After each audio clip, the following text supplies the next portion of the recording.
Hello, જાગુસ kitchen જર્નીમાં આપ સૌનું સ્વાગત છે. આપને બધાને હેપી હોળી. આજે આપણે શક્કરટેટીમાંથી એક સરસ મજાનું મિલ્કશેક બનાવીશું. આ મિલ્કશેક એટલો સુપર ટેસ્ટી અને સુપર યમી છે ને કે હું તમને શું કહું. તો ચાલો શરૂ કરીએ. સૌથી પહેલાં આપણે એક નાની શક્કરટેટી લઈશું. આ શક્કરટેટી વજનમાં આશરે 300 ગ્રામ જેટલી છે. તેને મેં ધોઈ લીધી છે. હવે ત્યારબાદ એને આવી રીતે ઉપરથી છરીથી એકદમ ધ્યાન રાખી અને તેનો ઉપરનો ભાગ આવી રીતે કાઢી નાખશું.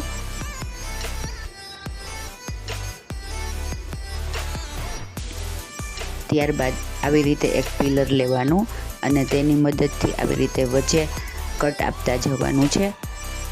આવી રીતે કટ કરવાથી તેના આપણે બધા બી આસાનીથી અંદરથી કાઢી શકીશું.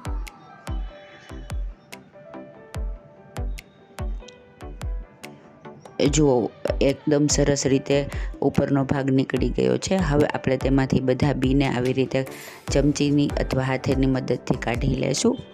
બધા બી નીકળી જાય અને તેનો ગર અંદર રહે તેવી રીતે બી કાઢી લેવાના છે. ઘણી વખત શક્કરટેટીમાં પાણી પણ ખૂબ હોય છે, પણ આ સેજ થોડીક પાકેલી એકદમ નથી એટલે એટલું પાણી નથી. જો આપણી શક્કરટેટીમાંથી બધા બી નીકળી ગયા છે. હવે આપણે તેનો ગર કાઢવાનો છે, એટલે કે તેનો પલ્પ કાઢવાનો છે. તે આવી રીતે છરીની મદદથી આપણે કાઢી લેશું. સાવ પતલું એકદમ લેયર કરી નાખવાનું નથી, નહીંતર આપણે શક્કરટેટી આખી રાખવાની છે, કેમ કે આપણે તેમાં જ આપણે તેનો શેક બનાવીને સર્વ કરવાના છીએ. એટલે ચમચીની મદદથી આપણે સેજ જાડું લેયર છાલ અને થરનું રહે ત્યાં સુધી રાખવાનું. બાકી બધો પલ્પ અંદરથી કાઢી લેવાનો છે. આ એકદમ ધ્યાનથી કરવાનું છે, નહીંતર આપણી ટેટી તૂટી જશે. જુઓ, આવી રીતે સરસ મજાનું ટેટીનું મટકા જેવું રેડી થઈ ગયું છે. હવે આપણે એક મિક્સર જાર લેશું. તેમાં મેં 5 બદામ અને 5 કાજુ લીધા છે.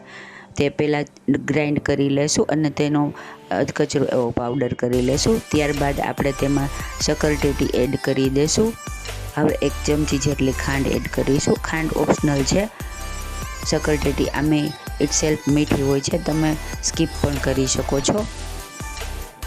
હવે ત્યારબાદ તેમાં મેં 2 ચમચી જેટલો આઈસ્ક્રીમ એડ કરેલો છે. આઈસ્ક્રીમ મેં ઘરે જ બનાવેલો છે અને પિસ્તા ફ્લેવરનો છે. તમે આમાં વેનીલા ફ્લેવરનો આઈસ્ક્રીમ પણ નાખી શકો, તે પણ ખૂબ જ સરસ લાગે છે.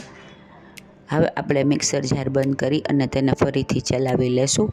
જુઓ, આપણો એકદમ સરસ મજાનો શેક થીક રેડી થઈ ગયો છે. આ શેક શરીરને એકદમ ઠંડક આપનારો છે, તો તમે ચોક્કસથી બનાવજો.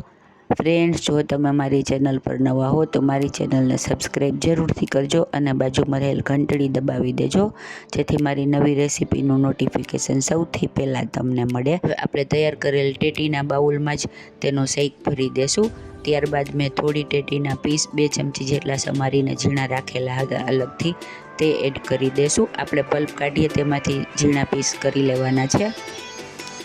ત્યારબાદ આપણે ઉપર ફરીથી 2 ચમચી જેટલો આઈસ્ક્રીમ એડ કરીશું. શેકનું લેયર થોડું ઓછું કરવાનું છે, નહીંતર આપણી શેકનું બાઉલ છલકાઈ જશે. ત્યારબાદ બદામ અને પિસ્તાની થોડી કતરણ એડ કરીશું. ત્યારબાદ ઉપરથી એક ચેરી ગાર્નિશ માટે મૂકીશું.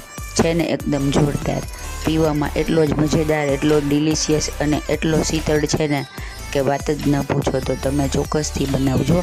આવી રીતે ટેટીનું બાઉલ ના કરવું હોય તો તમે ગ્લાસમાં પણ સર્વ કરી શકો છો, તે પણ ખૂબ જ સરસ લાગે છે.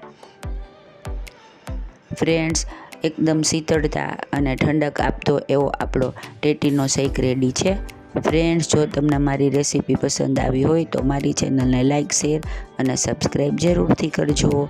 અને હા, કોમેન્ટ બોક્સમાં કોમેન્ટ્સ પણ લખજો. ધન્યવાદ.